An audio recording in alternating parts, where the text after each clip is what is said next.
When her grandmother dropped her at her school on the morning of April 12, 2016, she did not know that this would be the last time she would see Mekayla. Before I start, I'd like to extend my sympathy to the loved ones of Mekayla Bali. May them find the answers that they've been seeking, and may Mekayla be found and brought home one day. Mekayla Margaret Kim Bali was born on July 2, 1999 in Regina, Saskatchewan, Canada. The eldest of 3 children, she lived with her mother, Paula, aunt, maternal grandmother, and 2 younger siblings in Yorkton. According to her mother, Mekayla was a quiet and shy girl who enjoyed playing the violin and participated in the drama club at Sacred Heart High School, which she was attending up to her disappearance.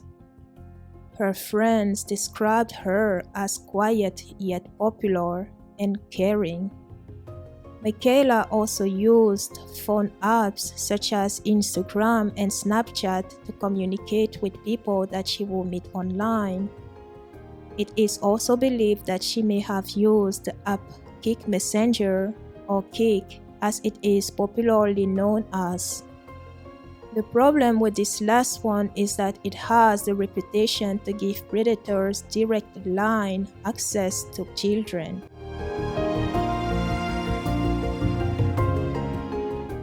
Prior to her disappearance, Mekayla would tell her friends about several places that she would soon visit without giving much detail.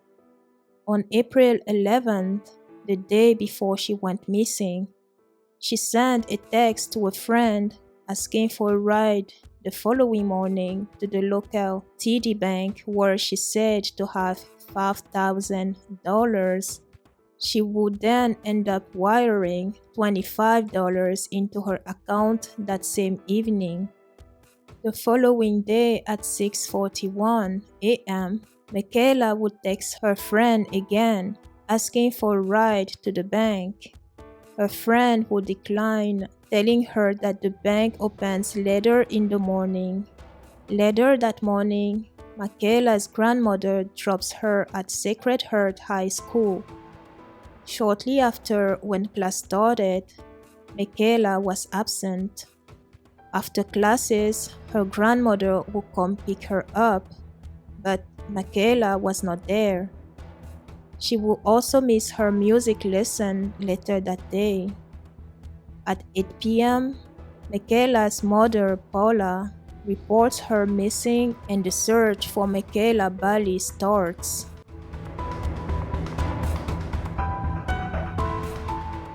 Authorities were able to obtain a timeline of Mekayla's movements on the day she disappeared. On April 12, between 8:10 and 8:20 a.m., Mekayla's grandmother drops her at school. CCTV footage shows her putting a binder inside her locker at 8:21 a.m. and leaving the school via the back entrance at 8:30 a.m. Shortly after, a surveillance camera shows Mekayla walking southeast along the railroad tracks. Between 8:40 and 8:50 a.m., Mekayla tried to pawn a silver ring at a local pawn shop, but the clerk didn't make any offer as it was of low value. Between 8:50 and 8:55 a.m., she was seen at a TD Bank withdrawing $55 from her account. After she left, surveillance footage shows her at 9 a.m. walking east on Broadway Street. About 9:10 a.m., CCTV shows Mekayla entering a combined Tim Hortons Wendy's restaurant where she buys a drink and then sits down at a table. She is then seen using her phone, seemingly taking it apart at one point and then putting it back together.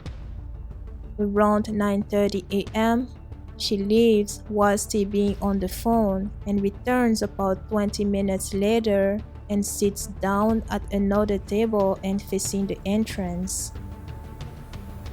Around 10 a.m., Mekayla texted a friend saying, "Hey, I need help." But after a couple of minutes, she texts, "Never mind, I figured it out." She leaves the restaurant again, only to re-enter shortly after. At 10:43 a.m., Mekayla then approached a woman who was sitting nearby. When interrogated by the police, the woman said that Mekayla asked her for help to book a hotel room, but she said no. After ending the conversation with the woman, Mekayla uses her phone again and quickly leaves the restaurant and will not return. At 10:45 a.m., Mekayla is seen on a surveillance camera walking west on Broadway Street East. After a short distance, she takes a turn and heads south on 7th Avenue. However, she quickly turns back around and continues west on Broadway Street East until she leaves the camera's view. For more than an hour, Mekayla would not appear on any other surveillance footage. An employee at the local STC bus depot told the police that Mekayla inquired when the next bus to Regina would leave. When she learned that the bus would leave at 5 p.m., she left without purchasing a ticket. This occurred between 11 and 11:45 a.m. At 11:35 a.m., she sent another text to her friend, "I'll see you at lunch." And at 11:59 a.m., she re-enters her high school and meets only with two other students in the school cafeteria. The friends told the police that she told them about plans to take a bus to Regina for vacation. Cameras shows her leaving the school at 12:03 p.m. The next time she's seen on camera is at the Trail Shop, a restaurant attached to the bus depot. This is where she orders lunch. Eyewitnesses told the police that they saw Mekayla leave the restaurant between 1 and 1:45 p.m. After that, no one remembers seeing her, and she doesn't appear on any other surveillance footage. The police never recovered a hint of Mekayla's phone records, which made them turn to her social media accounts. She was believed to have more than one Instagram account, and on one, the biography had only one word: "Goodbye." In an Instagram post that she shared on March 1st, 2016, was a screenshot of her Snapchat with the caption, "Looking for Snapchat friends because I have none in real life. Add me. Please don't be a greasy and send me gross nudes. Just looking for friends." Mekayla vanished on April 12, 2016, and the next morning at 6:51 a.m., her phone was turned off. Let's draw a grand tableau and see if we can get some information on what could have possibly happened to Mekayla.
The first three cards are giving us the theme in this grand tableau. We have the sheep, the mountain, and the dog. The sheep and the mountain, this is a problem or some problems happening on a trip. The sheep and the dog, this will be looking for a friend or someone that is trusted. The mountain and the dog, this is misunderstanding of someone that is trusted or someone looked at as a friend. Those three cards are talking about some plan to move away with someone that were interrupted. And also what I get from this record is also a betrayal.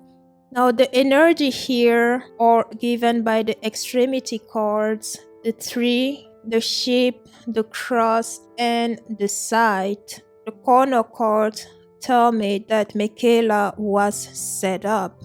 Because if you look at the sheep and the tree, this is leaving your route behind for a short trip. And the trip could be related to health, mental health, for instance. Then you look at the sheep and the cross.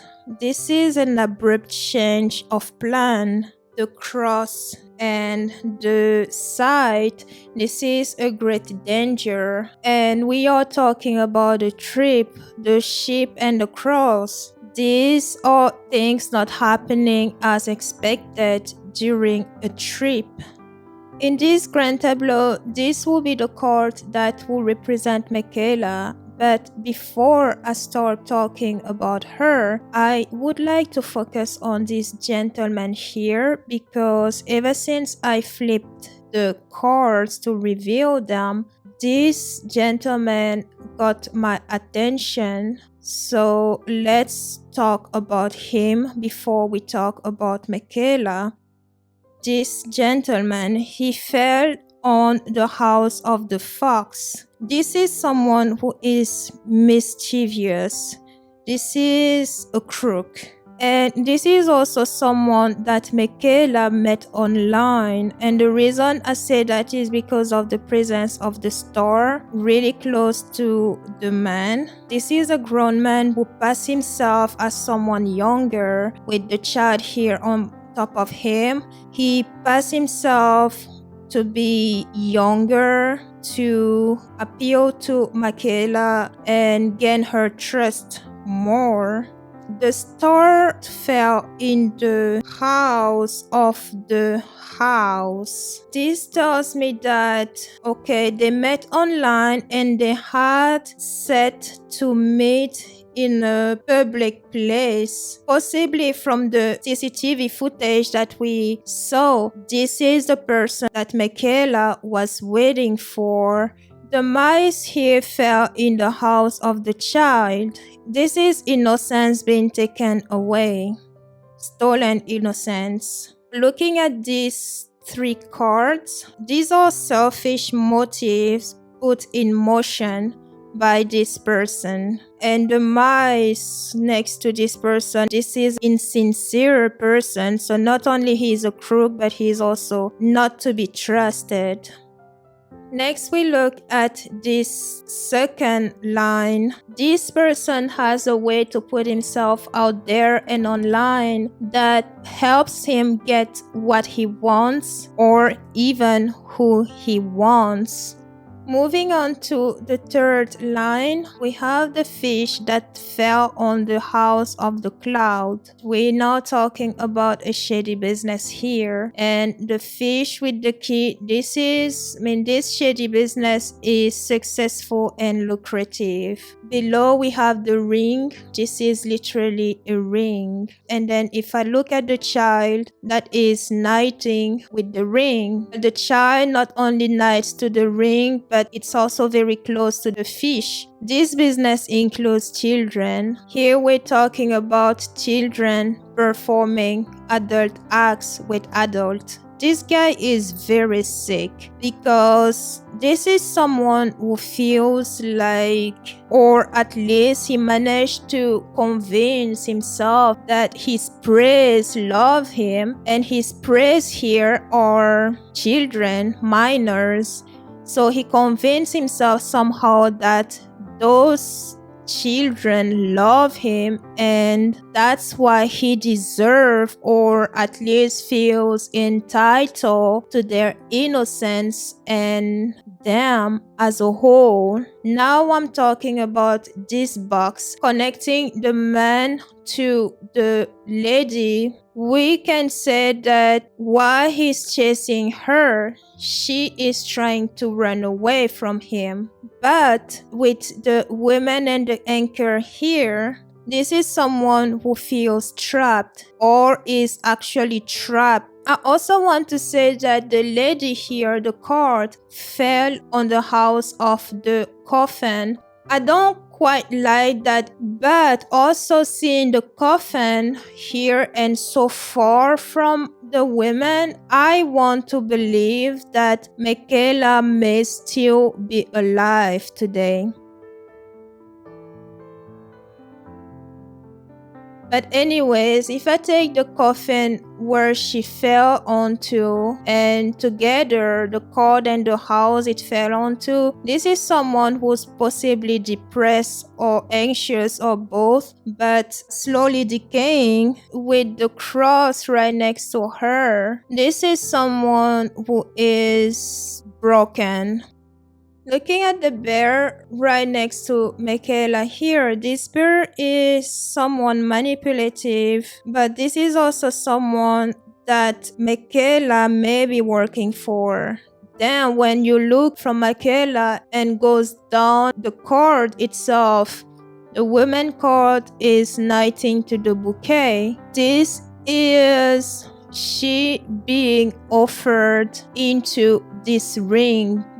The bird, the anchor, and the snake. This is a very toxic environment. And with the bird here, Mekayla is not the only one, but this is also an environment that even though she's not the only one there, this is a place where everyone feels trapped and stuck, and they all for themselves with no way out. So now I'm looking at these cards and I can't keep wondering whether the authorities looked into previous offenders, because this person, this is not the first time they did this. This is something they've been doing this for a while. Coming back to this side of the grand tableau, if we look at the ship and the tower, these are tickets and visas, but also travel agencies. And the ship is on the house of the rider. Mekayla is possibly abroad, and I personally don't believe that she is in Canada. The tower fell on the house of the site. These are usually surgical procedures. Now, this has me wonder whether Mekayla underwent some or any surgical procedure in order to not be recognized and make it easy to walk among people and not be recognized easily. And of course, if this happened, this could have not been her choice, but these people involved or in charge of this ring. If you have any information that may help solve this case, please call 306-641-9436 or Crime Stoppers.